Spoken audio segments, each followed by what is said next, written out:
No. It's around here somewhere.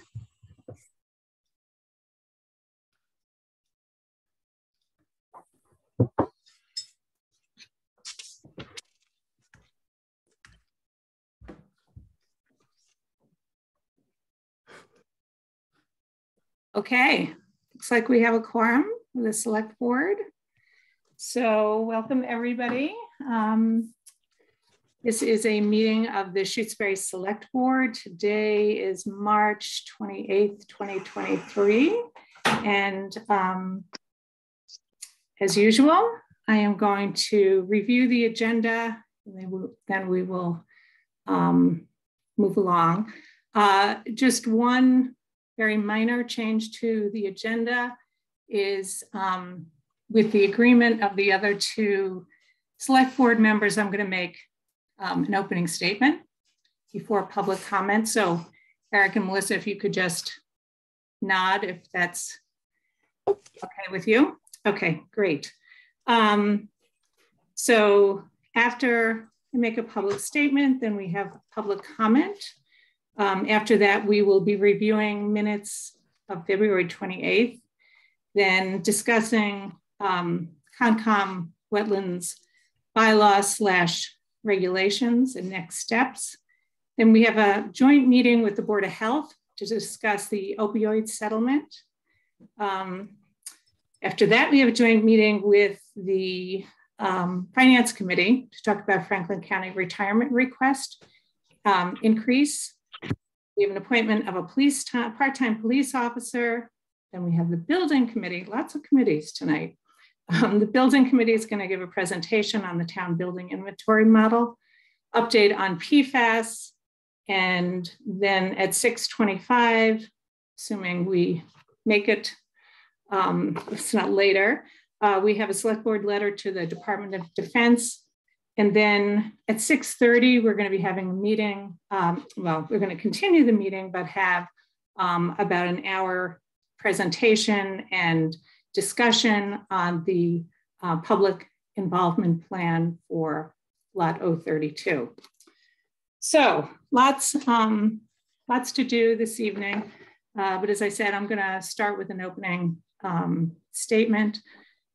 So good evening, everybody. Nice to see all of you here. I'm anticipating many comments this evening regarding the discussions that have been underway about the updating of the town's wetland bylaw and regulations. I anticipate that we will not have time at this meeting to hear from all of you, as we have a full agenda and only a short time for public comment. I intend to ask the select board to discuss an invitation to the Concom to talk about this at a future meeting where we can allow time for more public discussion. But first, I want to make a brief statement regarding the town's wetland bylaw and regulations. First, the select board has no jurisdiction over whether the Concom produces new regulations on the current bylaw, which we have been told has significant issues. However, we do have a responsibility to look out for the town's legal and financial interests. As such, we've expressed our concern that the Concom not proceed with the developing new regulations until such time as the bylaw is updated and in compliance with case law, Mass DEP provisions, and state statutes. Second, there has been conjecture and misinformation about why an opinion about the bylaw was rendered by Greg McGregor, one of the state's most well-respected and experienced environmental lawyers who has been serving as special counsel to the town. His response to this is, and I quote, "Our legal memo was intended and drafted to get ready for the Concom, apparently intending to press legal jurisdiction over the library project or site cleanup work, which was the subject of upcoming Concom meetings. Under the existing bylaw and existing regulations, which are out of date and poorly drafted, and fail to utilize the current MACC model bylaw and heed MACC advice about effective use of the home rule bylaw power of cities and towns. Third, we are all here tonight because we care about our community and, among other things, are interested in protecting its natural resources and doing so in a thoughtful, careful, and legally defensible manner. I believe we can get there if we all commit to working together in a respectful and collaborative manner." So now I'm going to open up the floor for public comments, just a couple of additional comments by me. I ask that you limit your comments to no more than 2 minutes. Use the raised hand feature. And if your name is not up on the screen, please state your name clearly so that we can record it in the minutes of this meeting. So Carlos, I'm going to start with you. And please unmute yourself. Thank you, Rita. Thank you for your comments. As you can tell, this is an important issue. And I would like, if it is at all possible, to increase the time for public comments, because 5 minutes is, what I would consider a symbolic time and doesn't really meet the purpose, which is to allow the public to comment. So it is patently not enough time to achieve that purpose, if really the purpose is to have public comment. The second point that I want to make regarding the bylaw is that the bylaw is the law in Shutesbury at this point. I would also like to make the comment that a lawyer's opinion, regardless of how important they are, is not the same as the determination of a judge. It is not a legal determination. And so I don't think we should proceed to assume that the bylaw is not in effect, because it is in effect at this point. And it is in effect if and until it is changed, or until a judge in a court of law would determine that this law in effect is inoperable or has really serious problems with it. The third point I would like to make is that if there is problems with the bylaw, I really would ask that the Conservation Commission be given the resources and the leeway to fix it, which to my understanding has not quite happened. My understanding is that the Conservation Commission has not been given the financial resources to hire legal counsel and get an opinion. I understand that this all comes about because Lot 032. I get it. And this has kind of caused a difference, and we should not pretend that is not the issue. At the same time, I think it's an unfortunate unintended consequence of all this that we are now putting in jeopardy or potentially putting in jeopardy the law that is at work in Shutesbury, the law that is protecting our water. Carlos, I'm going to have to ask you to wrap. I'm sorry. I'm going to have to ask you to wrap it up. I'm done. Okay. No, just right. I think it's not in nobody's interest for us to be weakening the wetlands law or the power of the Conservation Commission. I understand that there's an issue of difference here, Okay, I'm going to move on, Carlos. Yes. Carlos, I'm going to move on. Okay, thank you. Thank you. Gail? Oops, you're muted. Gail Fleischhaker, 62 West Pelham Road.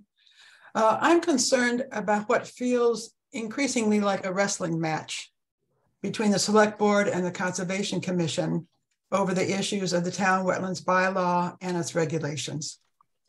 Speaking as a past commissioner, I would like to point out that it is totally within the purview of the commission to draft a revision of the bylaw. The legal process for revising or creating any bylaw requires first that a draft be presented at a public forum for comment, and then following the forum, that the proposed bylaw be submitted to a town meeting for a vote of approval. The chief purpose of the wetlands bylaw is to establish the Conservation Commission's jurisdiction. And the express purpose of the wetlands regulations is to clarify and define the provisions of that bylaw. Note that the regulations must, by law, be consistent with the terms and scope of the bylaw.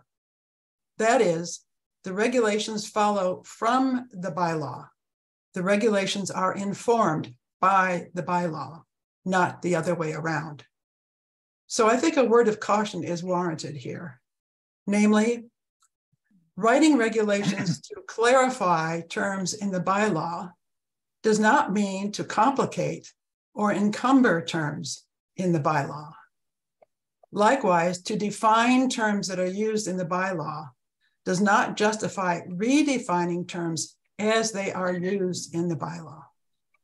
In short, making backdoor amendments to the wetlands regulations is not a legitimate way to change the commission's jurisdiction that is established in and by the wetlands bylaw. Thank you. Thank you, Gail. I'm just going across the top, and we really, if you can abbreviate your comments as much as possible. As I mentioned earlier, we are going to try to set up another meeting where there'll be more time for public input. We just didn't have that luxury this evening. So Michael, go ahead. Okay, thanks, Rita. I'm going to read, which is uncharacteristic, but so I want to start by saying that I believe and hope that there's agreement in town that we all want timely and strong wetland protections for climate resilience, drinking water protection, environmental protection. I wrote the select board last week because I was concerned that while not intended, I think the Lot 032 opinion now can have an impact on how wetlands are treated for the entire town, both for big and small projects alike. So that was concerning. I know some think the existing bylaw is flawed. Others think that it is strong and legally sound. We're here now, and I think I see two pathways. One is an aggressive push by the Concom with explicit support from the Select Board to create an equally strong new wetlands bylaw. I personally think this would be very challenging, and only successful with the Concom can be supported in these efforts, especially since it wasn't in their plan. So that's one path. The second is for the Concom to move forward with the regulations to clarify definitions and procedures, which was something I believe that was recommended in the McGregor letter explicitly. Again, there's a difference of opinion.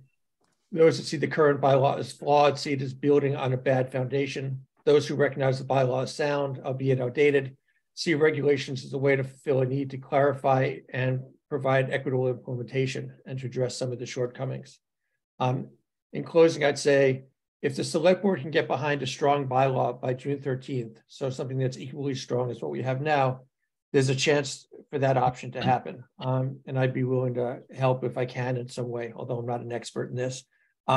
If not, an equally good bylaw is not possible by a town meeting, then I think regulations are the best path forward. We need regulations to fill the gap. So hopefully that's helpful. And if I can be of help, let me know. Great, thanks, Michael. Bob? Great, thank you, Rita. Bob Douglas, 66 Lake Drive. Just a quick question for you, Rita. Is there a way that I can get a copy of the McGregor brief? Sure, we don't typically answer questions during this, but we'll get that to you. All right, thank you so much. Okay, you're welcome. Okay, Susie? I think it's really important that the town understand the process of government in Shutesbury. And there's a distinction between committee meetings and public hearings and open town meeting. And that clarifies when and how, where and how the public input is appropriate. So at committee meetings like this one, committee members are here to meet and work on posted agenda items, and those agenda items require a deliberation and action that's informed. And these meetings are posted so that the public can come and observe the process. It's at the discretion of the chair whether comments are heard. And then there are public forums and public hearings. And these are opportunities for committees and elected appointed officials to present some information and gather the public feedback. Those questions are answered and opinions from the town people are heard. And then at open town meeting, it's the time when people can hear the presentations, ask questions, state opinions, and vote. We need to be able to let committees do their work. And tonight, the select board has talked about having a public forum for the questions that are being brought up, but I don't feel like quickly running through a lot of comments is very productive, and it takes time away from the agenda that has to be covered, which you heard covers a lot of issues for the town. Thank you. Okay, I'm just going to take 2 more comments because that's what I saw, and we are way over already. So Sharon, and then Mary Lou, and Tracy, I'm sorry. Hi, thank you, Rita. Sharon Weisenbaum at 712 Crab Corner Road. A couple of things. One is I think it's important to keep in mind that the Conservation Commission has already begun work in drafting regulations since last spring at the urging of our town council. And secondly, I think it's important to note that Gregor McGregor, the council hired by the select board with this report, was very, very clear that we need regulations in order to kind of activate and implement our bylaw and to make it enforceable, that it's the regulations that the Concom is working on that are going to make our current bylaw enforceable. And I think that not doing the regulations and just waiting until we have a new bylaw makes us very vulnerable in the interim, that we need those regulations quickly so that we can implement wetland protections and then create a new and better bylaw. But he never ever said that the current bylaw puts us at legal risk or is unenforceable. He just said you need the regulations in order to make it viable. Thank you. Mary Lou. Hi, I'd like to give my time to Tracy McNaughton. Okay. Thank you. Okay. Yeah. You're welcome. Tracy. Hi, Rita. Thank you for chairing the meeting. The only thing that I just wanted to ask is that what I thought I heard you say is that you were going to ask the Conservation Commission to have more discussion on this, but I didn't hear the term public forum. So I'm just, based on what Susie had to say, it sounds like maybe we need to have a public forum, public meeting on this specifically. And so I just wanted to throw that out there to be sure that, you know, we do this in the right way. Thank you, Tracy. So as noted, we don't respond to questions, except Bob was the exception tonight. Okay, so thank you all for joining during the public comment period. The next item on the agenda is to review the minutes from February 28th. And this is for the select board. I'll make a motion. We approve the minutes from February 28th, 2023. Yep. I will second that. And I would also comment that these are fantastic minutes. Just go by the way. I'll ditto that. And I'll third that. Okay, a motion has been made and seconded to approve the minutes of February 28th. All those in favor signify by saying aye. Peace O'Neill, aye. Stalker, aye. Farrell, aye.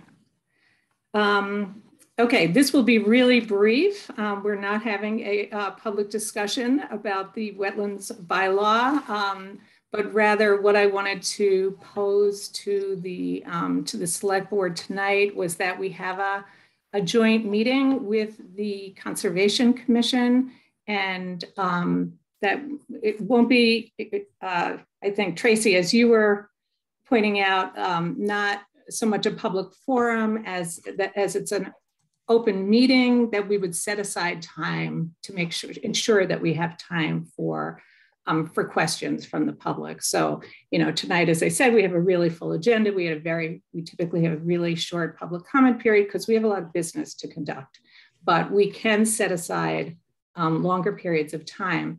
So Eric and Melissa, if that works for you, then we would extend an invitation, and it brings up, our next meeting is scheduled for April 11th. And I know that's the library is having a public forum that evening.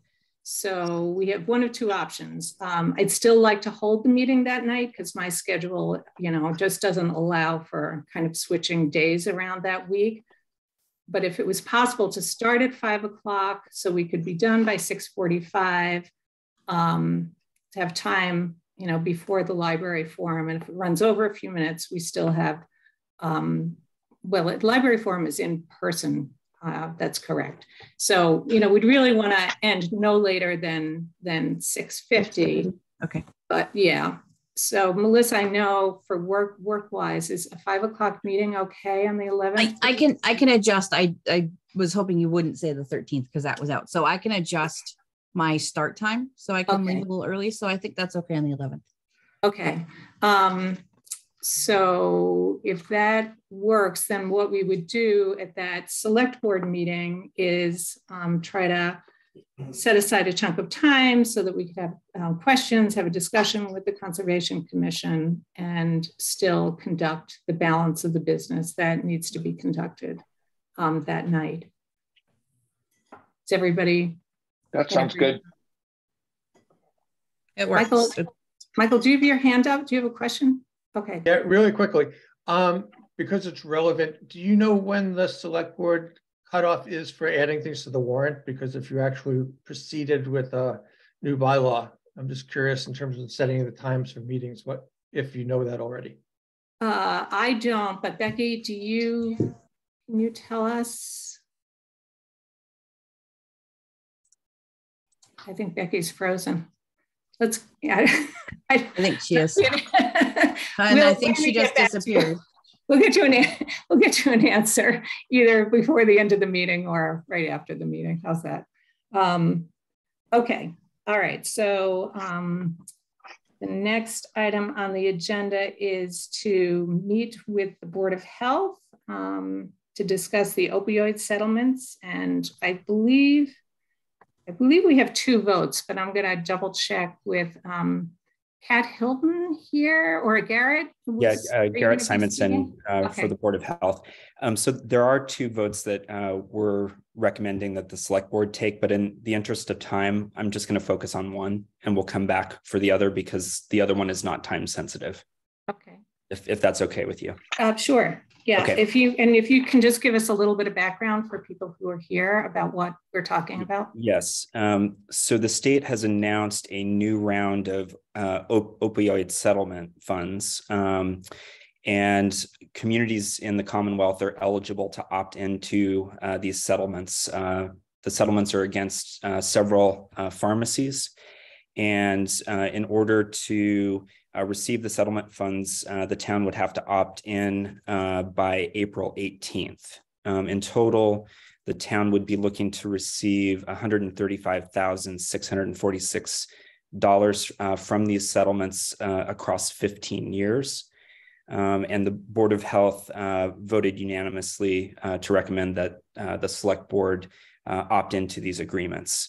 And at another time, I can come back and talk about the second piece, which relates to a public health shared services collaborative, where we would like to see those funds be pooled to work collaboratively with 6 towns for what are the approved uses related to prevention services, treatment, and recovery services. Okay, so our vote is, yeah, go ahead, yeah, Becky. Do you have your vote clear, or would you like me to? Yeah, why don't you state what it is? I mean, I have the background piece, I've read it, but you know, I'd like to know exactly, make sure that we're voting. Yep. I would recommend that the town of Shutesbury will make application for their portion of the new opioid settlement funds and use the funds to abate the opioid crisis. So moved. Is there a second? Second. Okay, a motion has been made, well, kind of for me by Becky, I guess, regarding the opioid settlement funds. And all the, any further questions? Okay. All those in favor signify by saying aye. Makepeace O'Neill, aye. Stalker, aye. Farrell, aye. So Garrett, the second piece, you'll come back to a future meeting, is that correct? Yeah, in the interest of your time, it's a full agenda, and the other piece is not time sensitive. Okay, all right, great, I appreciate that. Thank you. Great, thank you for coming this evening. So the next item on the agenda is discussion about Franklin County retirement request for an additional 2% allocation to retirees. And I don't know if the full finance committee is with us. I can't see everybody on the screen since there are three screens here. Yeah, there's 51 people. Yeah. If somebody from the finance committee can speak up and tell me if you are calling yourselves to order or what your plan is for this discussion.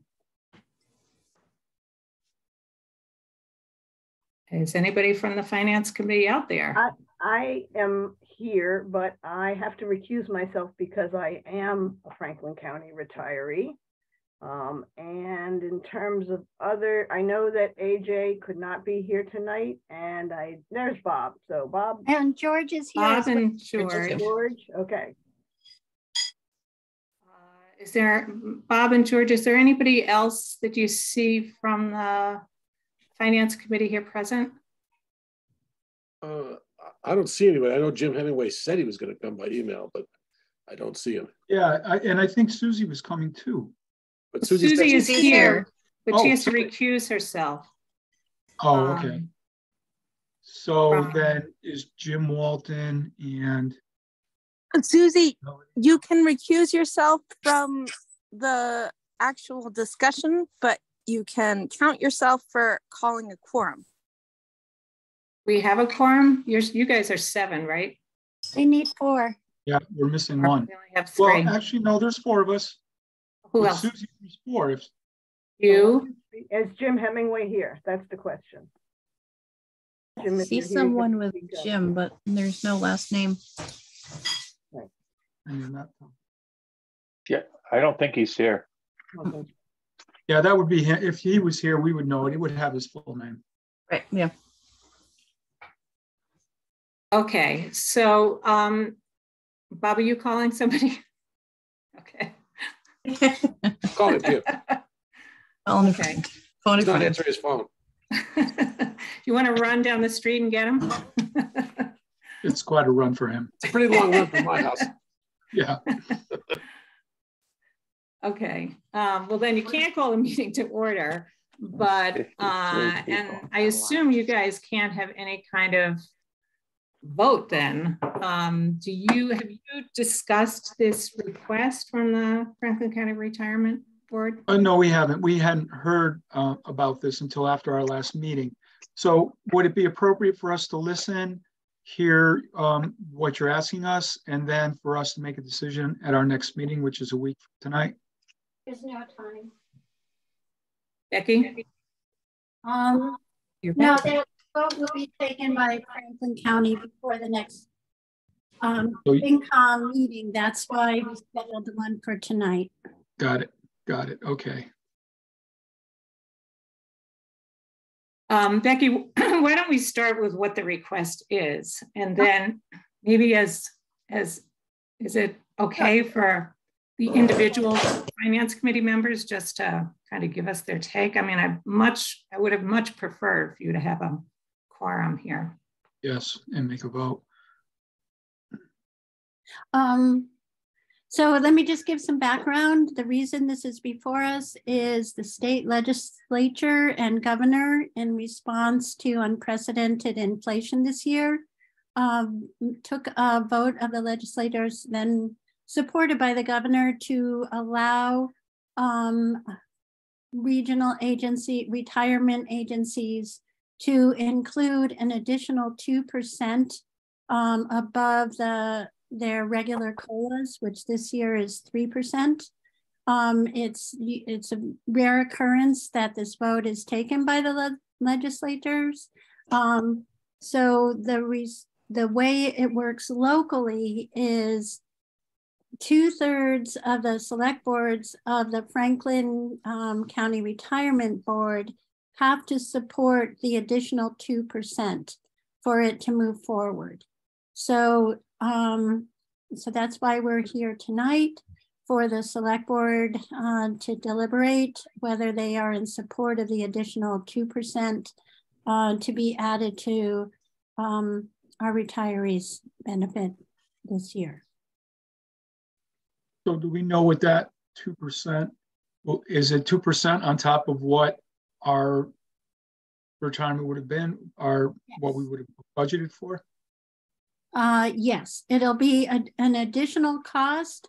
The reports that we sent out, they had a listing what it would be per town over the next 4 or 5 years. It was on the last page of the report. Would you all want me to pull that up? Please. I mean, the budget this year is $250,000, right? It's 267. Once it's final. We didn't, the 250, I believe, was last year's. And that's, yeah, I'm talking about the current year, fiscal 23. And it'll already go up this year till about 260, around 265. Okay, 265. And so then we would add another 2% to that? Well, it's going to be 3% plus 2%. So 5%. Yeah. Becky, didn't you say that the 2% was only on the first like $16,000 of 17? The only COLA, all of the COLA only gets applied to the original $17,000 of an employee's benefit. Becky, I do have this on my screen. Do you want me to just share it while you talk? That would be great. And it's on the very last page. Did you find it, Melissa? I'm on there. Yeah, I just got to make it bigger, though. I don't think you guys can see. Hold on. Oops. It's right here. Right here. Okay, so it's $6,863. Yep. And it's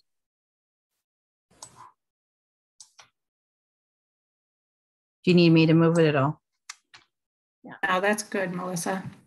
And that 241 is what our that 241 is this year is the assessment. Yeah, actual assessment for 2024. Mm-hmm. Yeah.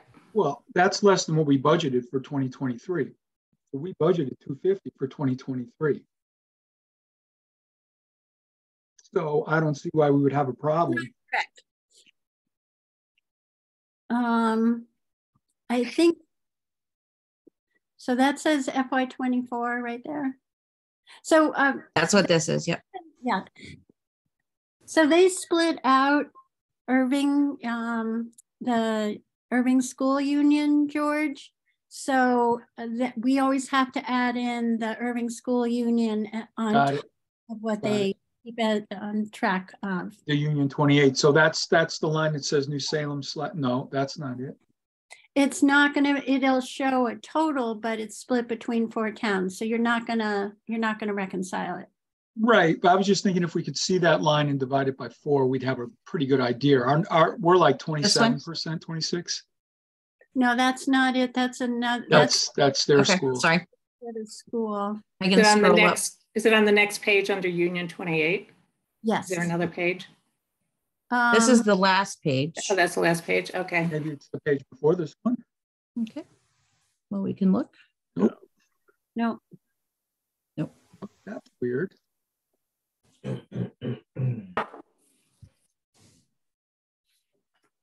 Okay, let's. Yeah, we gotta keep moving. Yep. So what? So that would be 2% on top of the 3%. What are we giving this year, George or Bob? Bob, go ahead. I just want to make a comment, if I may, Rita.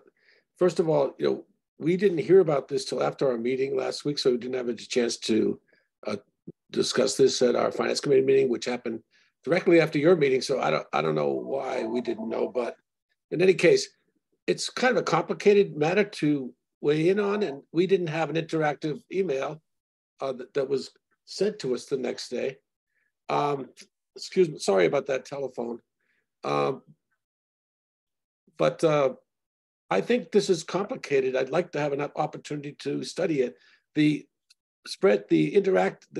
email we had did not allow us to interact with it, so we couldn't really see what was in the email. We couldn't get the spreadsheets in. But I see at the top of this document that's on the screen, it said increase of 3.4%, and additional to 2% on top of that would be 5.4%. What I'm interested in knowing is making a comparison between what, say, we provide our own employees who are working over a 10-year period versus what the 3% might add up to. Seems to me it might add up to that these retired employees were getting more than the working. I don't know, because I haven't had the ability to look at it in any detail. I would appreciate having some time to study this before I gave my opinion about it, because I certainly want to be fair to the retirees. I do like the progressive aspect of the 17,000. That really pleased me, because that was a concern of mine. But that's my ask, is can we have some time here somehow and delay the, ask for a delay from the Franklin County. By the way, the email that I did get a copy of was dated in January, and we didn't get it. We didn't get any, we didn't know it. We didn't get a heads up about it, so. Okay, I mean, I agree. It is complex. I apologize that it wasn't distributed earlier, because it certainly should have been at a, the finance committee discussed this. So, if we have no choice but to, if we have a, absolute deadline, I don't know. What's the pleasure of Melissa and Eric? What do you think? Well, first of all, I think I'm like Susie. I'd probably have to abstain, just because I think my wife's a former teacher. I get Franklin County benefits, so I can't really vote. But it does seem to me that we're in a sort of a situation here where the FinCom can't vote either about anything, because they don't have a quorum. So I would say what happens if we postpone it? Does anything happen? Well, it's just that we can't report back to them. Now they, have other towns. I think, Becky, you said they have to get 2/3 of the towns. Is that correct? Yep. So we don't know where they are with that. George or Melissa, do you have any? Well, I think, I mean, I think I could make a decision right now, but I think if people want to look over it and, you know, kind of game plan the figures and stuff, I think that that's something that we should do to know what it's going to cost too. Becky, what's the deadline? We need to report tomorrow. Excuse me.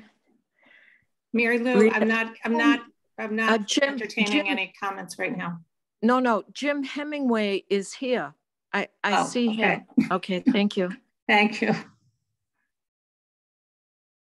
Well, you know, we really don't, I mean, do you want to call yourselves to order? And I make a motion that the Finance Committee call themselves to order. Second. Arvanitis, yes. Groves, yes. Hemingway, yes. Closure, yes. okay. So Jim, did you just join us now? Yes, I'm sorry to be late. I was out in the woods. Okay. Cordwood gathering. Good. Okay, so we're talking about the Franklin County retirement request for an additional 2%. It's just coming before the select board and the finance committee, and something has to be, we have a deadline of tomorrow. So concerns have been expressed about kind of the rush of this decision, and that there's no, you know, we have some figures here. They look for 2/3 of the towns to approve it in order for it to pass. So I don't know. Does the finance committee want to take a vote about whether or not you want to move forward with this, or make a recommendation to the select board, and then we can take our vote? Well, it would be helpful. Actually, we can't even vote. I mean, we only have 2 people because Eric. Oh, I guess we only need 2, Rita. Yeah. As long as you agree. That's right. True, George. Okay. Can I just ask a question? Why are we finding this information out today, and we have to decide tonight? Is there a reason for that? Did we not get the documents or something? Or Hi, Eric. It happens to be because I get very busy, and I realize that this was brought to my attention as a select board vote, and nothing, you know, it was an additional 2%. It seemed pretty straightforward to me. The charts are very self-explanatory. The full email was sent to the Finance Committee last week with all the spreadsheets available to them. So I'm not, I guess it's on me that it's, you know, it's, people need a lot more time than I understand they need to. Becky, I read through what was sent to us, and I can't necessarily tell what it means for our 2024 budget. Maybe I'm missing something. I thought, well, from reading it, that I would just have to add 5% to the 250,000 plus whatever the increase would have been. And the numbers aren't all here because we're missing the regional school. So, you know, I'm not sure what our increase will be. So basically, what is happening is the extra 2% is $246,000 for the retirement system for the first year, and then it'll increase over time. The charge to Shutesbury is $6,863. The number that's highlighted right here, I believe, is what we would add to the assessment that we have been given so far. The additional 2% COLA would be added to our budget. So we were given 265,000, and you're saying 6,863 would be added to that if this were to be approved. If it were to be approved. And then that amount, you see how it increases each year? Yes. So that's the of increase that would be created over time through 2034. Okay, so then the increase would be 8% from last year on this line. It would be $21,863 increase on this line. So that's the numbers. No. Where did you get 200? I mean, two. So, what did you, so let me make sure I got these numbers right. You said they told us that the increase would be the amount we would need to budget is 265 before this 6863. Right. So if I add the 6863 to the 265, I'm at 271,863. It's an increase of 21,863. Is that correct? From last year, yeah. Yes, yeah. Our increase. Yeah. George. Oh, yes, that's. I just want that out there so everybody in the finance committee understands the impact on the budget. Yeah. If I may I speak for a moment? Yeah, yeah. Bob, okay. Go ahead. I just want to say I want to reiterate what I said before. I don't like getting information at the last minute until being told it's an emergency and then having to make a potentially important decision or a recommendation to the select board and to the town. So I would make a motion here for the finance committee that we ask the select board to delay this vote and to give us time to investigate this and make a recommendation from the full committee when we have the information and time to review it. I'll second that. Well, so we'll call a vote, I guess. Unless you want to say something, George. I do want to say something, but Susie's got her hand up and I don't. So. Does that mean that it's Shutesbury doesn't have a vote on this because the Franklin County will go ahead without our vote? Well, yep. Yes. If I can answer this, Susie, from my point of view, we can't vote one way or the other until we make an informed decision to recommend one way or the other. So we can't participate. I'm just saying to not decide is to decide. That's not necessarily. We're not voting against it. Well, but if the vote doesn't get turned in and tomorrow's the deadline, then we didn't vote. Yeah, the effect is we are voting against it if we don't. No, they may very well they may not get 2/3 of the people. We may continue this process. That's very likely to be a possibility here.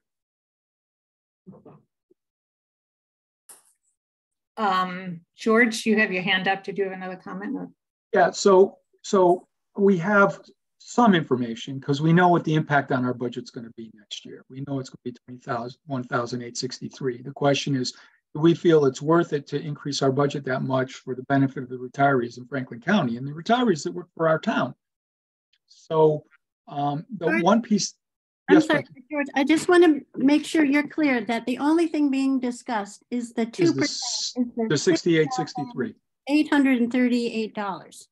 That's Say that last under being discussed or under vote. Everything else is resolved statutorily, vote-wise, and it is not on the table. Only the 6,800.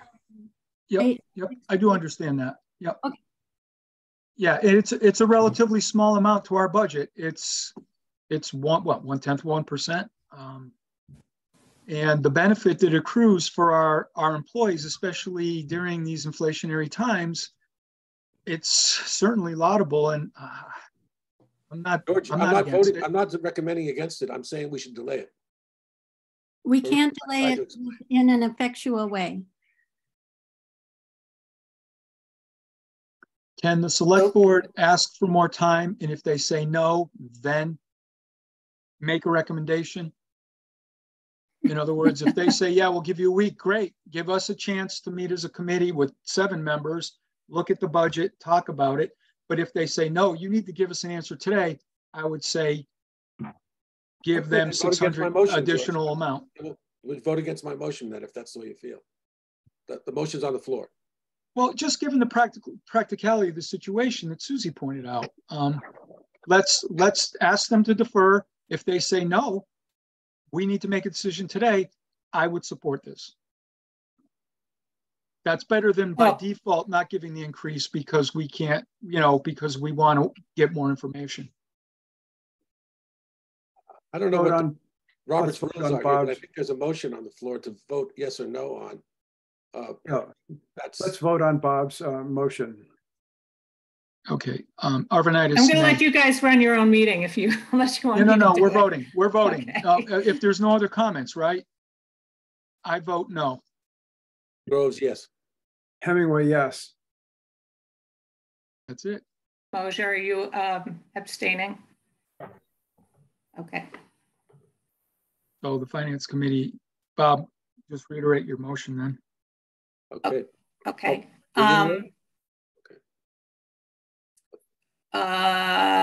Okay, so Melissa, do you want to make a motion? I guess, I just have one question. I'm sorry, Melissa.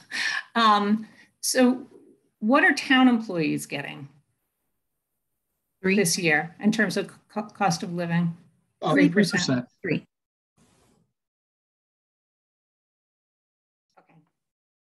Okay. So Melissa, do you want to make a motion? Yes, I'll make a motion that we recommend accepting the 2% increase to retirees. Okay, and I will second that. All those in favor? I will abstain. Okay.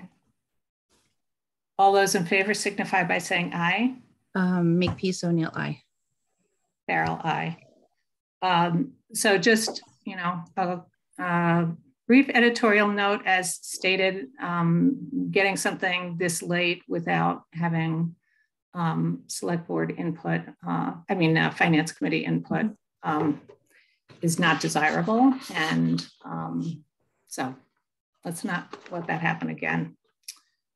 Okay, thank you all. So we are, the next item on the agenda is the appointment of a part-time police officer. And is the chief here to do the introduction? Yes, I am. Hi, Rita. Hi, Kristen. How are you? Good. Good evening, everyone. Yes, I am introducing Nicholas Trink. He is here. He is on the screen. You'll see him in a black polo if you have camera availability. So Nick came to us as I had put out some questionnaires and interest on part-time officers and a full-time officer. Nick came and he did come to an interview. We did a panel interview. We did a single interview. And Nicholas would like to work for us part-time. He lives in Athol and has a great deal of experience, as you've seen through his resume that was sent out. And he currently also works part-time in Royalston for the police department in Royalston. Great, thank you. So Nick, welcome. Do you want to briefly tell us about your police experience and why you're interested in working in Shutesbury? Can everybody hear me, please? Yes. All right, great. Sorry, technology with my cell phone, my computer was updating. I work small town now, and I enjoy it. That's why Shutesbury kind of attracted me to it. Small town policing, you get to know everybody. That's why I enjoy being pretty much like a family man now, with a 5-month-old and being married for almost 2 years now. Just being family, and that's what small town policing is like to me. It's just straight to the point of everybody knows who everybody is. That's what drew me to Shutesbury. Okay, questions, Eric or Melissa? I have no questions. I was on the committee that interviewed him the first time. I liked Nick then. I still like him. And Melissa, you all set? I'm good. Okay, so do I hear a motion to appoint Nicholas Trink as a part-time police officer for the town of Shutesbury? So moved. Second. Any further discussion? All right, all those in favor signify by saying aye. Makepeace O'Neill, aye. Stalker, aye. Farrell, aye. Okay. Thank you very much, everybody. We appreciate it. Okay, thank you. I apologize to everybody who's here who might have come in just to hear about the PIP, but we are behind schedule. So the next item on the agenda is to hear from the building committee that is going to be doing a presentation on the town building inventory model. And I believe I see Frank McGinn, Stephen Delmas, any other building committee members here this evening? No, it's just the two of us. Just the two of you. Okay. Steve, are you going to be doing the presentation to us this evening? Yes, I think I am. Now, all of you should have gotten copies of the building assessment. Yes. Yeah. Frank, did you want to put it up?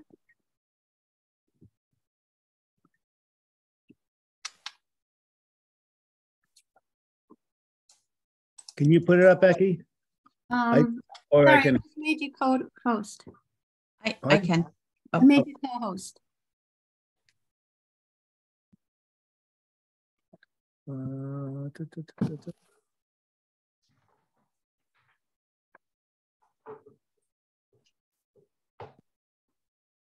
on 1 second. Sorry. So I guess I can speak while he's bringing that up. So we're interested in your comments regarding the presentation of the information, to see if it's clear to you, if it's understandable, and if you feel like it's what you're after.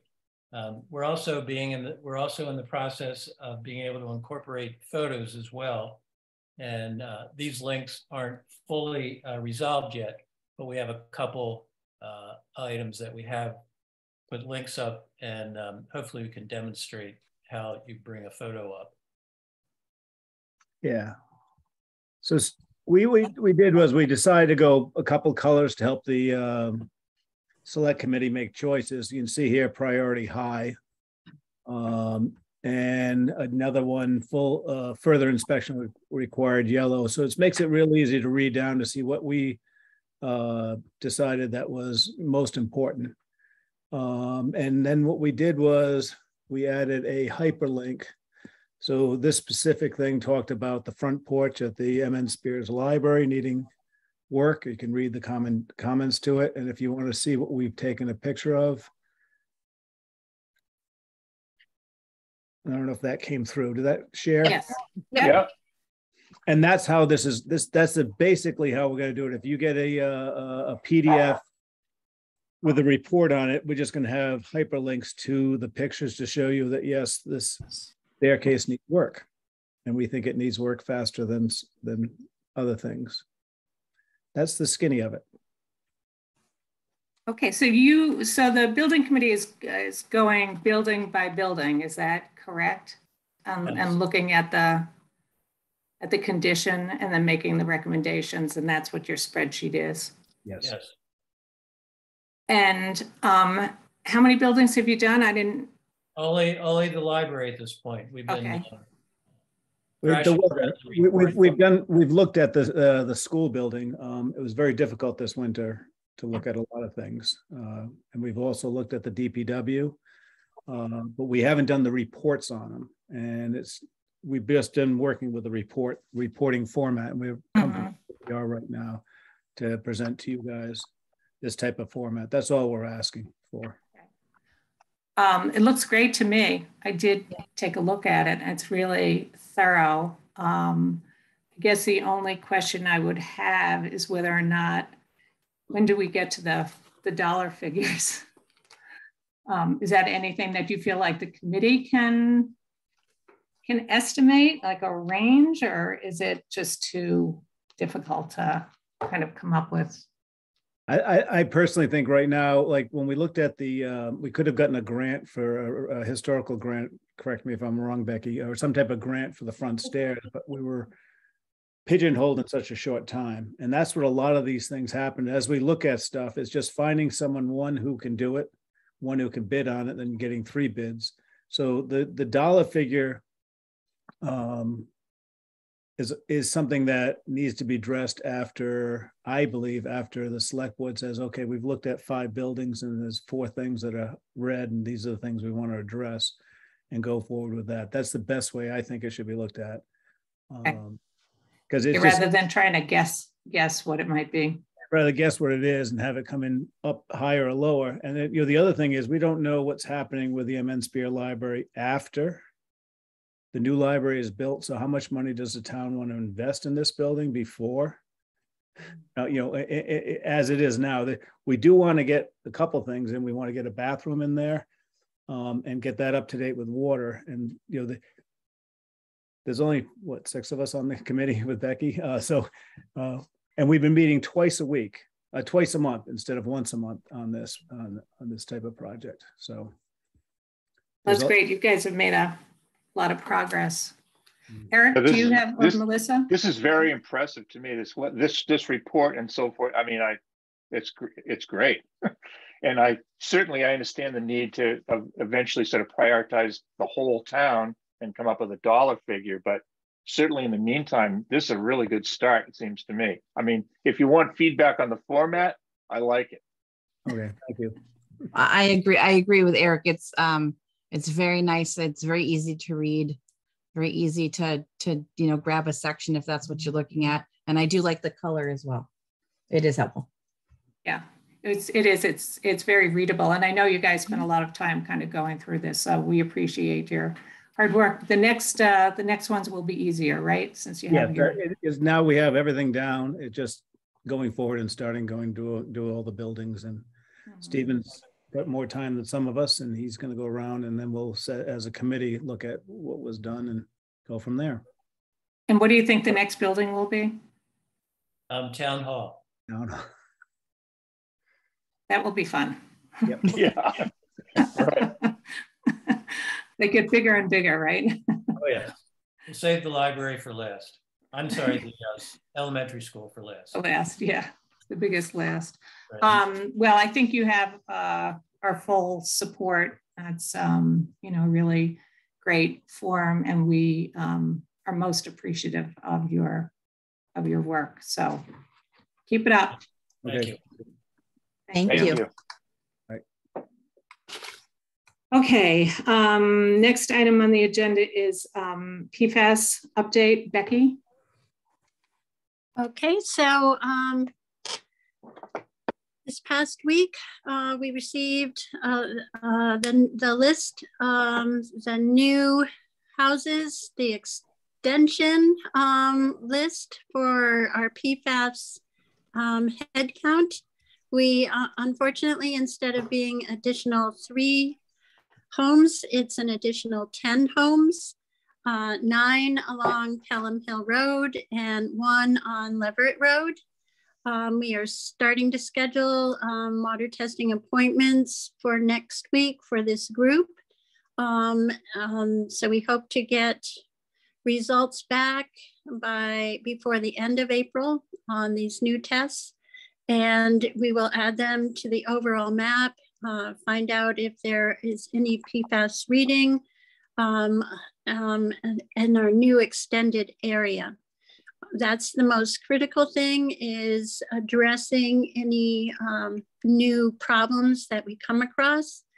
As I mentioned last week at the last select board meeting, that the first 2 homes received filters in this batch last week.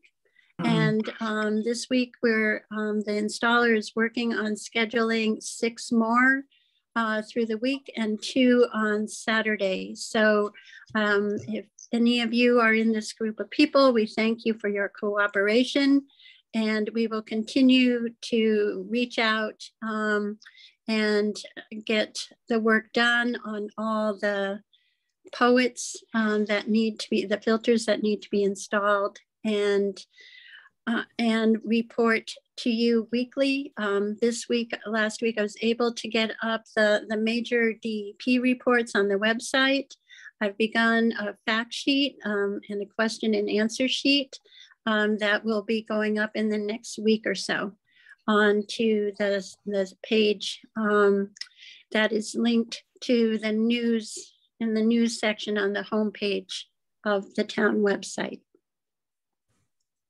Thank you. Okay, thanks, Becky. All right, questions from the select board? Eric or Melissa? No, except that I think this I just read today in the Gazette, this is just becoming more what's the word, more in the spotlight for the state legislatures and so forth. So we may see some more action there. I would say that. But this is great. This is a good report. Good, and we got to keep moving forward. I just have one question, Becky. Have we heard anything on our Clean Water Trust application? I have not yet. I will reach out tomorrow. Just to remind folks, we applied for, I think it was about $138,000 from the Clean Water Trust. Is that correct? Mm-hmm. 136. 136. Okay. Okay. The last item on the agenda before we go to the PIP discussion is we have a draft letter to the Department of Defense regarding the contamination on Lot 032, specifically the area at the back of the parcel where there was contamination. And we're going to be talking about that in just a few minutes with Matt Kassane from Fuss & O'Neill. So this location is where the Department of Defense had their radio tower, a TVOR. Recording in progress. Sorry. Here. I'm getting a lot of feedback. No, it was Becky's iPhone. I got it. Okay. All right, good. Thank you. And there was an underground storage tank, which was removed by the Army Corps of Engineers. And at the time, some testing was done. Then we did more testing starting last summer. Then there's been a whole series of tests done there. And there is contamination, and it was reportable to the DEP. But the responsible party is the Department of Defense, and they acknowledge in their literature and that, you know, they are responsible for cleanup. But, you know, it's going to be a process. So our consulting engineers from Fuss & O'Neill, Tim Clinton, the LSP, prepared a letter for the Department of Defense. It's about 4 pages long. It has all of the data, and asked the Department of Defense to step up and take responsibility for the costs of the cleanup that the town wants done back there. We had a meeting with the some of our legislative staff from Jim McGovern's office, Joe Comerford's office, and Aaron Saunders' office to alert them to what we're going to be pursuing with the Department of Defense. Obviously, this is a federal issue, but we wanted our state legislators to be aware and supportive of anything that they could do potentially at the state and local level regarding this cleanup. I'm not going to even put the letter up, but I know that the select board members have it. As I said, it's pretty technical. But it's coming under our signature, and again, asks the Department of Defense to take responsibility and provides all of the documentation here. So I'd like to hear if there's a motion to approve the letter to the Department of Defense. And we will get this posted if anybody's really interested in reading it. We'll get it up with all the other Lot 032 stuff. So do I have a motion to approve the letter to the Department of Defense regarding Lot 032? So moved. Okay. I'll second that, but I would also just say in the carbon copy thing, we should carbon copy our federal senators who are like, they're as much as anybody likely to have something. That's so true. That's all. Thank you. That's the only change I would make. Yeah, personally. That's a good. Yeah, it's a very good letter, I think. Yeah, and I'm in favor of it. Yeah, that's a great suggestion, Eric. So, Geneva, if you could take note of that, that should go to Markey and Warren too. That will make the CCs, I don't know.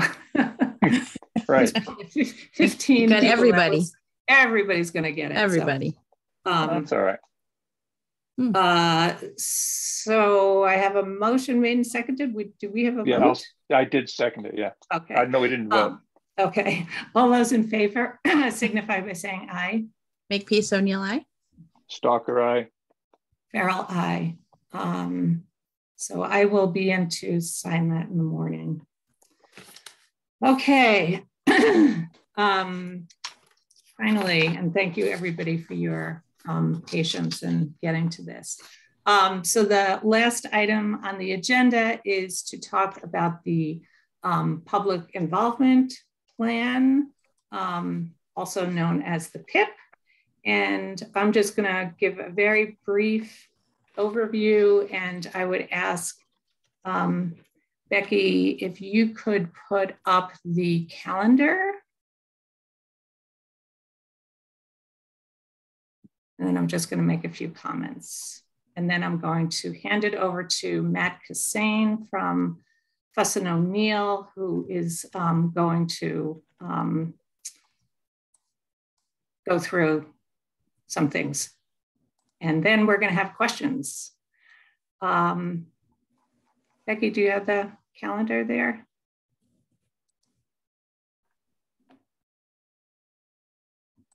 All right, let me go ahead and get started. And then,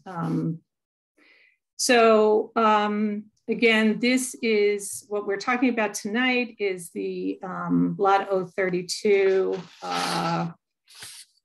The release tracking number is 121489. And basically what this has to do with is the contamination at the back of Lot 032, as I mentioned. And there's something called the Mass Contingency Plan. And those are regulations promulgated by the Massachusetts Department of Environmental Protection. And it lays out the rules for conducting investigation and cleanup of contaminated sites. So the public involvement plan itself is an agreement between the town and the public about how they will share information, how the public will be able to comment on plans for assessment and cleanup. And what I've done here is just outline by key dates, some of which has transpired, and then what's going to be happening over the next couple of months. So we received the petition requesting a PIP for this, for Lot 032. Then the select board voted to acknowledge the PIP, and a letter was sent to the petitioners designating this site again as a PIP site. Tonight, and this is one of the guidelines within the, from DEP.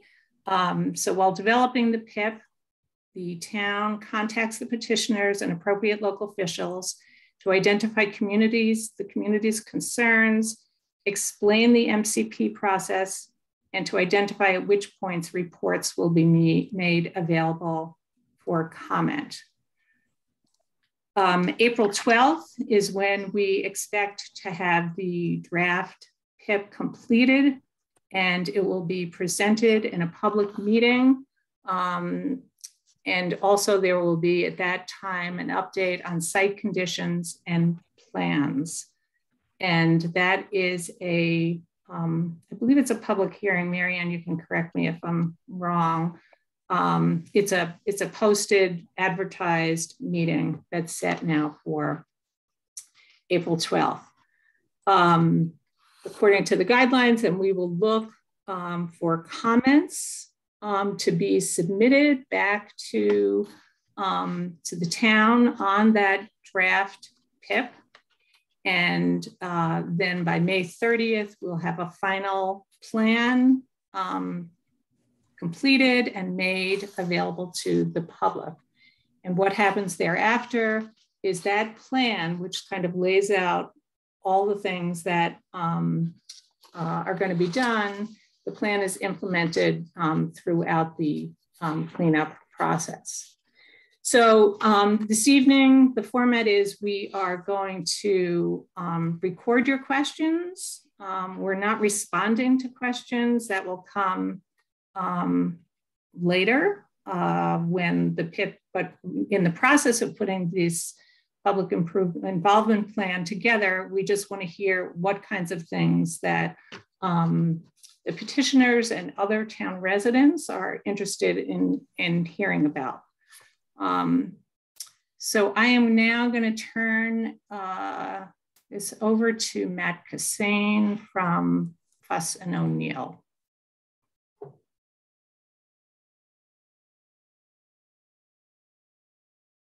Oh, sorry, I was just on mute. Can everybody hear me now? Yep. Yes. Okay. So I don't know, do I have the ability to share my screen, Rita?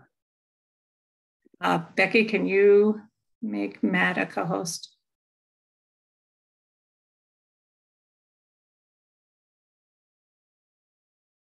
Bear with me for 1 second.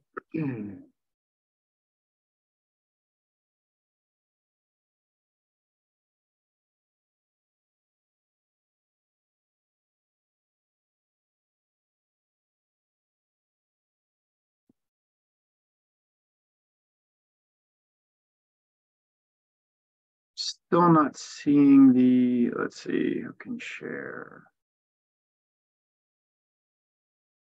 Sorry, I'm just having an issue sharing as well. Are you sure I've been indicated as a host yet? Okay. It's just not popping up where it usually does on my screen, so just give me a second here.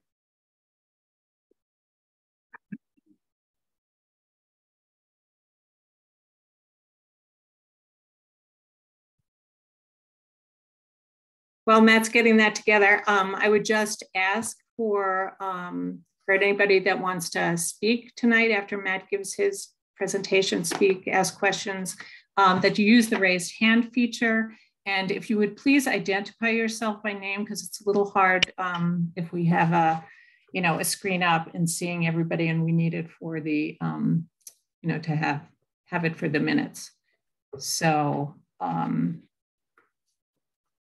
Okay, are you able to see it now? Yes. Yeah. Okay, so I apologize for that. It was, I think my Zoom must have updated, so where I usually would click share, I had to move to a different part of the screen. So I think many of you probably recognize me, but my name is Matthew Cassane. I'm a senior geologist with Fuss and O'Neill. We're an engineering firm located in Springfield, Mass, and headquartered in Manchester, Connecticut. Me and my colleague, Tim Clinton, who is a licensed site professional, have been working with the town at this site now since, I believe, late summer of 2022. I gave a presentation, this was the first slide of it, a few weeks back that really went into the details of this site, the MCP process, where we're headed, what we've assessed so far. My intent tonight more is just to kind of give you a brief kind of synopsis of the MCP and our site. I'm not going to go into the same level of detail as we did at the other presentation, but just wanted to give a little bit of background before we get into the solicitation of feedback and comments toward the PIP process. So let's see. So this agenda, isn't, we're going to kind of skip around a little bit and not talk about everything that's on here. We can always go back later on if need be. Rita mentioned, so, sorry about that. What is the MCP, right? The Massachusetts Contingency Plan. That's, kind of what governs everything that is going on at this site. It contains the regulatory language that governs the PIP process that we're going to be talking about later. It is regulations under 310 CMR 40. It was promulgated back in 1983, and the reason that it was promulgated was because the legislature had passed Mass General Law 21E, which was known as the Massachusetts Superfund site, and it was a body of or it was a law that was passed in order to provide some sort of avenue for cleanup of hazardous waste sites across the state. So the Mass DEP was granted the authority to kind of govern that, and they promulgated 310 CMR 40, or the MCP, in order to execute the cleanup of those sites. There was a big revision to the MCP back in '93, which privatized the program. And now the program is kind of led by licensed site professionals with purview or oversight by the DEP through, a few avenues, audits, kind of periodic check-ins. And then there's also other, kind of constraints through items like the PIP process. Like I said, Tim Clinton is the LSP of record for this site. And the most recent update to the MCP was promulgated back in December of 2019. I was on the call a little bit earlier as we were talking, or you were talking about PFAS, right? That was one of the big changes in the most recent amendments to the MCP, were to integrate PFAS into those regulations, as well as some other language that was added in regarding things like climate change. I kind of hit on some of these numbers previously, but there's a lot of these sites that exist in Massachusetts in different states of the process. So there's over 44,000 confirmed or suspected hazardous waste sites across the state. And I brought up some of the numbers of neighboring communities as well, and how many exist in each. Obviously your more urbanized areas have more sites, smaller towns like Shutesbury have less, but pretty much I think every municipality in Massachusetts has at least one or more of these, confirmed or suspected hazardous waste sites. So this was a slide that I showed during the initial presentation that just shows the steps to get your site through the process of the MCP and get to what you hope to be is closure via a permanent solution with no conditions. There's some other avenues, such as a permanent solution with conditions, which would require some sort of activity use limitation on the site.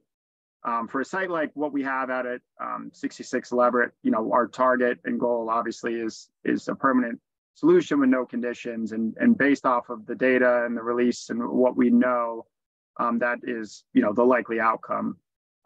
You have up to 6 years from notification to reach that point, and you can extend, but in most instances, you want to move through the process as quickly as possible. And a release condition like we're dealing with at 66 Leverett, which is localized, in shallower groundwater, is a pretty easy sort of release to constrain, remediate, and then hopefully close. So if you see here, kind of walks you through the different stages. This condition out here was a 120-day notification condition. These are kind of tiered based off of the severity. Obviously, a 2-hour release condition would be your kind of most critical. You want to get someone out there right away to assess what's going on. That's usually if you had an oil tanker overturn or something, where if you don't get a response done immediately, you're going to have catastrophic results. And it kind of de-escalates from there. And we triggered at this site a 120-day condition. Back in January, we completed our phase 1 initial site investigation. We submitted that to the DEP. It was a comprehensive report that talked about all of the data collected up until that point, discussed sensitive receptors, regional groundwater conditions, and then kind of what our approach was going to be moving forward. Throughout this process, we've had ongoing conversations with the DEP. We've had a number of phone calls, both as kind of all parties, and I've also been in correspondence. The LSP's been in correspondence individually as well, just to keep them in the loop of our progress, what we're intending to do out here, and just get feedback from them. Right now, we're kind of sitting in this phase 2 activities stage where we're trying to gather more data. Our kind of next steps are to go back out there in the coming weeks, install some additional wells, and be able to draw kind of a tighter circle on where exactly we think the release extends to. We know it's localized, but in order to close this site, we really need to be able to kind of draw a fine line around the extent of the release. So that's what we're going to be doing in the next few weeks, installing some new wells, going back out to collect an additional round of groundwater samples that will allow us to better assess groundwater conditions, and get a better constraint on groundwater flow direction in that disposal site. So, that's next steps, longer term, I think, and Tim mentioned this, I think on the previous call, for a release such as this, a likely approach may be a targeted hotspot excavation, in the source area where, there's still, existing petroleum related compounds from the old DOD, UST or underground storage tank that was located there. And then you would maybe do some extended groundwater monitoring to, see how groundwater conditions, clean up on their own as a result of removing kind of the quote unquote source. So that's kind of how we usually see, this, obviously this tank's much smaller than a gas station, but obviously if you want to kind of think about, where else across the state, a lot of this sort of petroleum related release would happen, almost every gas station, right? There's if you look at the file viewer for Massachusetts and you can look at the map of all of these sites, a lot of them coexist with gas stations. But their gas tanks are, 10,000 gallons, 15,000 gallons. They're very large in capacity. So when they have releases, they can be a little more pervasive. This is a similar size of tank that you would have if you have residential heating oil to heat your home. That's likely about a 275 gallon tank. So that's the size of what we were dealing with here when it was in the ground back when the Air Force facility was located at the site. So that's kind of where we're seeing things go forward. Obviously, as we get into this PIP process, there'll be the opportunity for the community to have some input on some of those steps. If we go out and do a hotspot excavation, for example, that would likely occur under what's known as a release abatement measure. And that is one of those filings that would trigger review and input from the PIP group. Just to give you a little background on the PIP process, the guidance that the PIP operates under is, it hasn't been updated since 1991, which is a little funny in regards to the MCP, right? Most things have been updated, especially because in 1993, there was a very wholesale change to the MCP, to the privatized system. I think it hasn't been updated much in recent years because they're not very prevalent anymore, because all the files are now available. Any submitted file to the DEP is made immediately available on the EEA, or the Office of Energy and Environmental Affairs file viewer. So anytime we submit anything related to this site, it immediately populates to that file viewer and can be accessed by anybody. Doesn't have to be someone in a PIP, So we haven't seen as many PIPs implemented in recent years since, that was made available. You still see some on some of the large, industrial sites that border on residential communities, things like that. But they're not as prevalent recently. And that's why, I don't think that the DEP has taken the time to update the guidance document since 1991. They do post some other kind of FAQ fact sheets, things like that. And if you're to search their website, you can, find those. I think there's one called Tips on PIPs. There's a couple of other, and they kind of run down, a distilled version of what the PIP process is. So let's see here.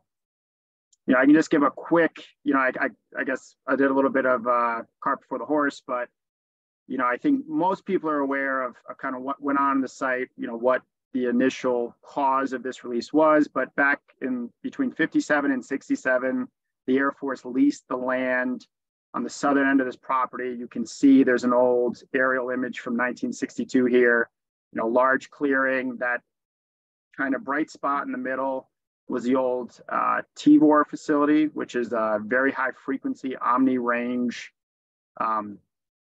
radar type facility. I'm not well versed in exactly what that was, but it was used for location of, I think, planes, incoming projectiles, what have you.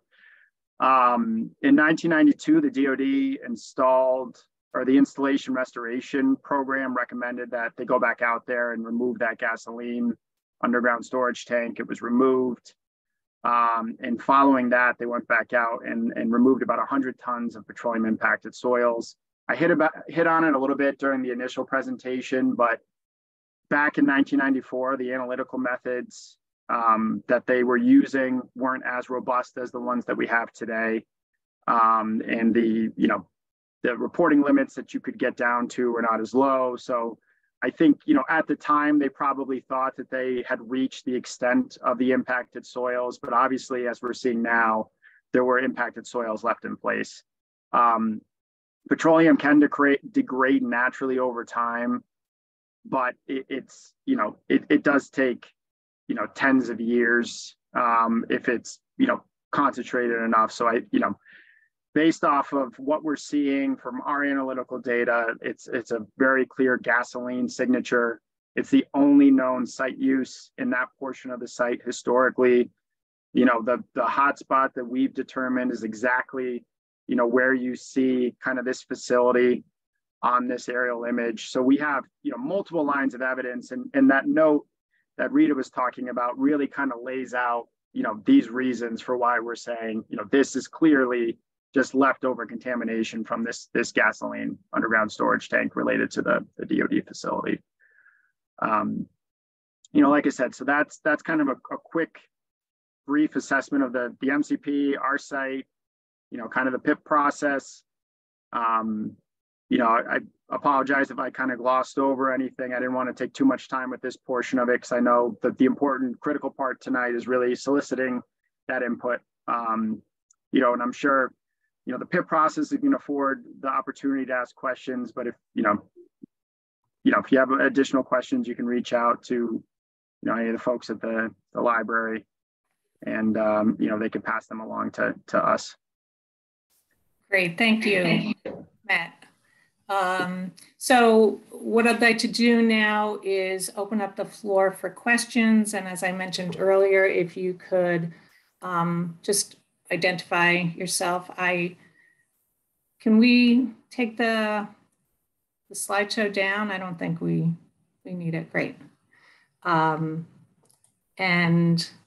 Melissa and Eric, if you could, if I use the raised hand feature, if I'm missing people, not going screen to screen, if you could let me know. Okay, questions. All right, Carlos. You just need to unmute yourself, Carlos. Thank you. Rita, do we know the extent of the PFAS contamination or its source? I was a little alarmed that it's, I was really surprised of the number. It seems that it's growing. So we're not talking about PFAS. Oh, you're not? Okay. No, no. So not talking about the PFAS. Okay, just talking about the. We're just talking about, Lotto 32. I take my question out then. Oh, okay. Okay. All right, Rob?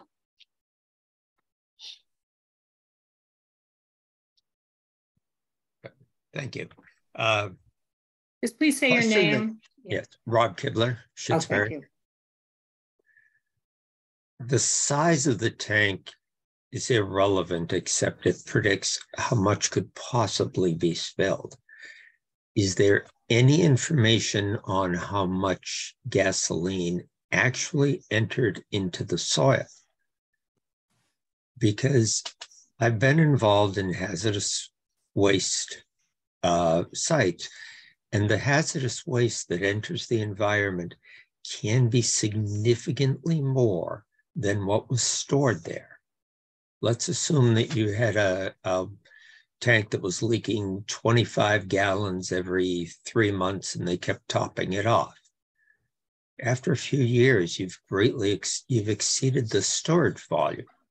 So saying it's a 275 gallon tank about the size of what you'd have in your house is only a small part of the story. Do we know how much gasoline was leaked into the soil? That's the big question. Good question. I think we are not, as I mentioned earlier, we're not going to be answering the questions. But that is something that our engineers are evaluating, and what the extent of the cleanup would have to be. So I ask again for folks to be addressing the kinds of things you want in the PIP. So thank you for your question, Rob. Amanda? Hi. Hi, everybody. Amanda Alex Shutesbury. My question has to do with the interview process. When are you guys going to start actually contacting the petitioners personally? That's what we're doing right now. But this is a select board meeting? This is, my yes. understanding was that individual petitioners are contacted, either email, phone, letter, and people can respond, Well, we contacted you. We contacted you to notify you about this meeting, and you can respond this evening, or if you want to respond separately, that would be. You can submit comments in writing. Oh yeah, I'll definitely submit comments in writing. Right. But I was just wondering about the other aspect of the interview process. Yeah. I guess I'm going to have to check further into this because this was not my impression of how it's supposed to work. So thank you. You're welcome. Carlos? Hope you need to unmute yourself.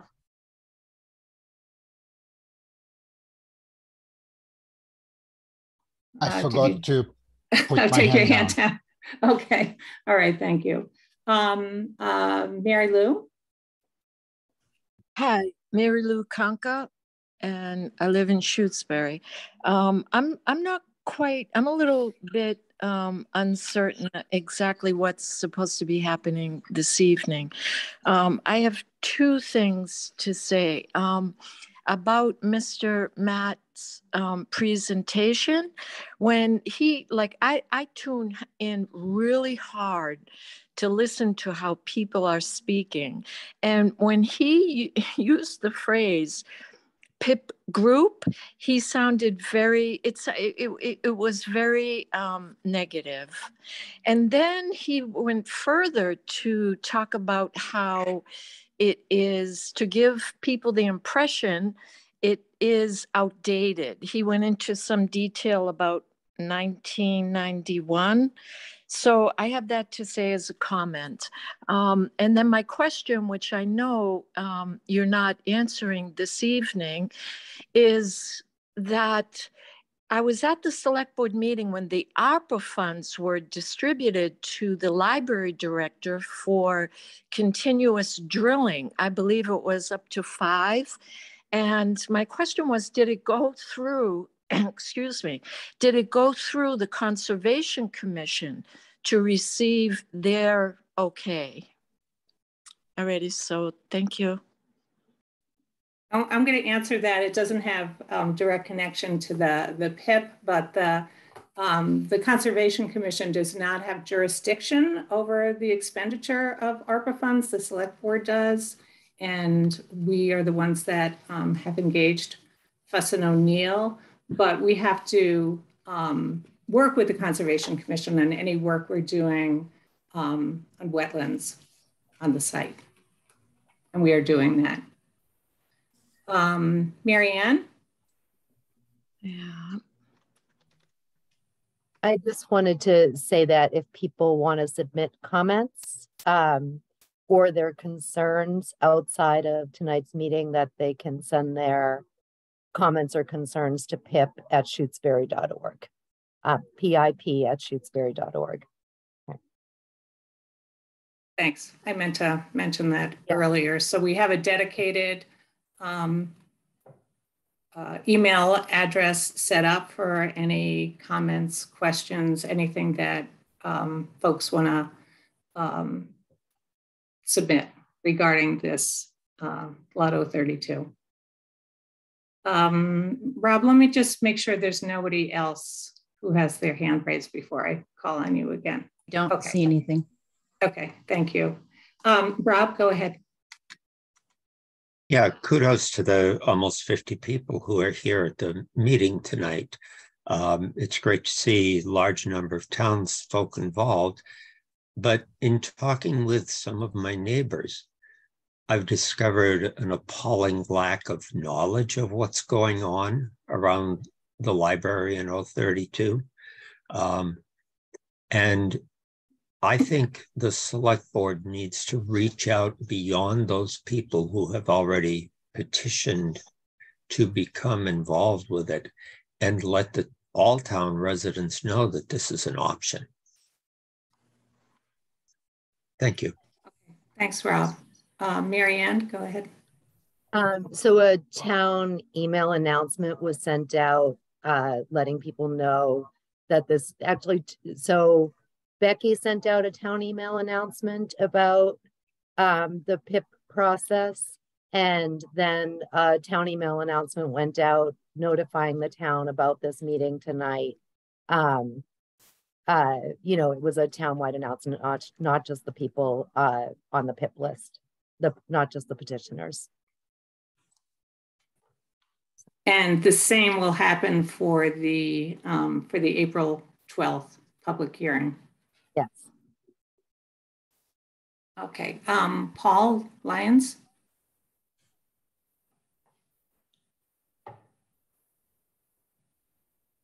Okay, there we go.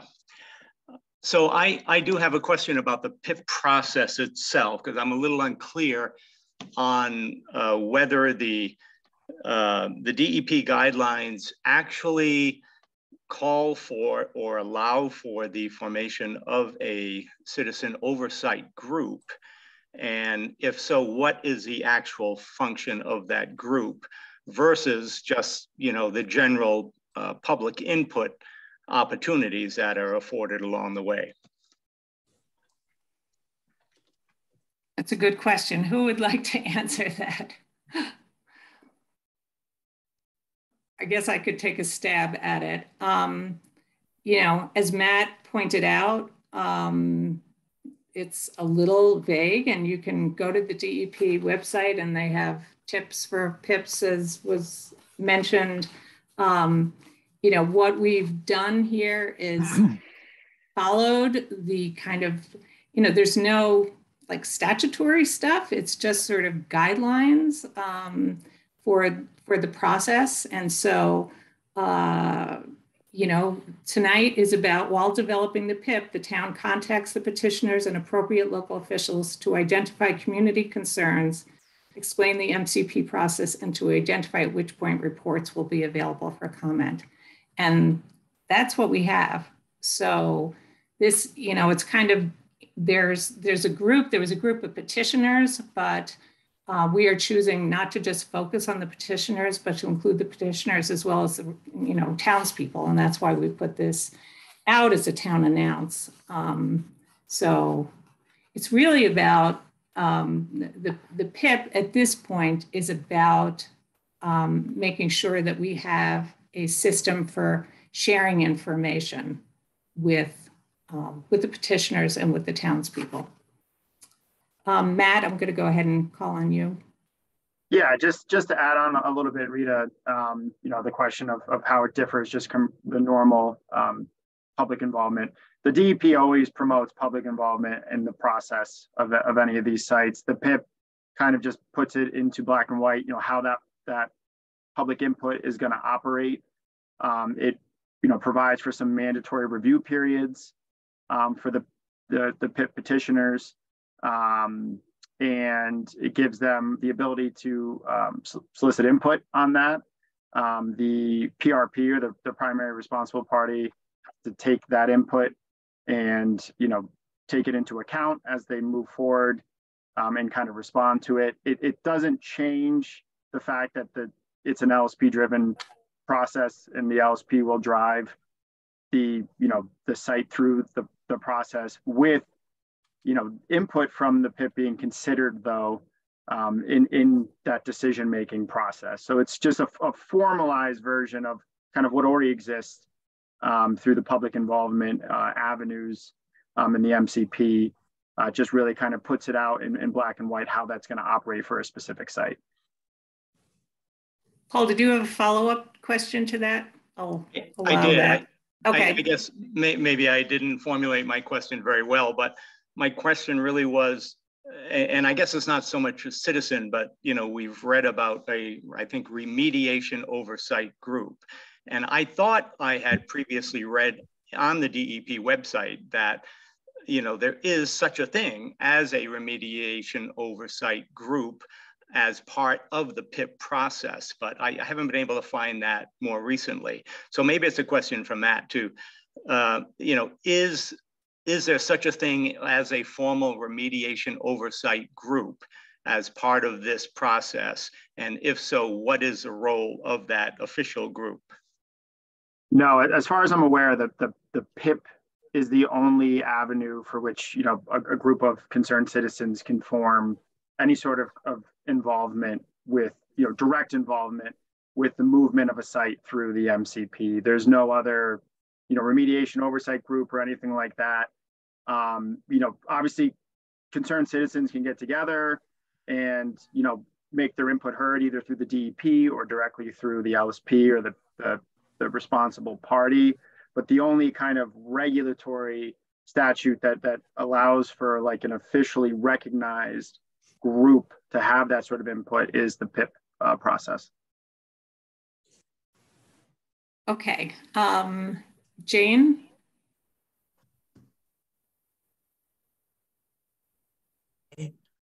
Hi, I have a question that's not about what Paul just brought up. Not at all. I will confess that I'm one of the woefully ignorant neighbors about this whole issue. But my question is this whole process that we've been talking about only centered on this lot 032, or does it involve any of the wetlands that are surrounding the lot? Because there's a lot of streams and wetlands that I believe are just beyond the lot's borders. But I'm just curious if any of that is affected by this or going to be looked at. And that's my question. Matt, do you want to take that? Yeah, so just a quick point of clarification. The way the MCP works is it's a release-driven program. So technically the release or the RTN only applies to the area within the parcel where we've so far kind of drawn a circle around that release. And that's based off of our soil and groundwater data to date. So if you look at this, our most recent submittals, you'll be able to see on a map kind of where we've drawn that. It's a small isolated part of the property down to the south. So that RTN doesn't apply to, the entirety of the parcel. Obviously, if you were to find that disposal site extends further, may encroach upon wetlands. And if you go and, read the phase 1, it goes into detail. That would be, I kind of referred to a sensitive receptor before. You take into account all of those things, human health, wetlands, ecological risk. They're all things that you have to think about when you're assessing a site and thinking about, pathways or contaminant pathways and how to best mitigate. So wetlands are something we certainly talk about in our reports. We think about, how, impacts in the subsurface may negatively impact wetlands. And so that's all part of the assessment. But, I guess to just boil it back down, yeah, the RTN right now is just a small part on the southern portion of the property and doesn't extend beyond the bounds of the parcel. Okay, thank you. Mary Lou? Yes. Okay, so the first time that I was speaking, I'm not quite sure that it was understood what I was trying to address. The second round of drilling that Fuss and O'Neill, I think, is currently conducting, I'm curious to learn if did you, if I'm talking to Matt, did you have to reapply to the Conservation Commission to work within the wetland boundaries? That's my question. Because I know that the work being done there, okay, as far as drilling and all, has approached its second stage. And I know that at the first time, the conservation was very much involved and concerned. And I'm asking, did that happen again? Mary Lou, we're really focusing, I'll let Matt go ahead and answer, but we are focusing on the PIP tonight. So, yes, of which, right, I'm sorry, of which I am, is equally concerned. Thank you. You're welcome. I mean, that would be a question. Matt, if you want to go ahead. Yeah, just a quick answer. We have not gone back out and done any subsequent investigatory work or new well install yet. We're in the process of planning that, and we're in ongoing discussions with the Concom related to that process. Thank you, Matt. Other questions?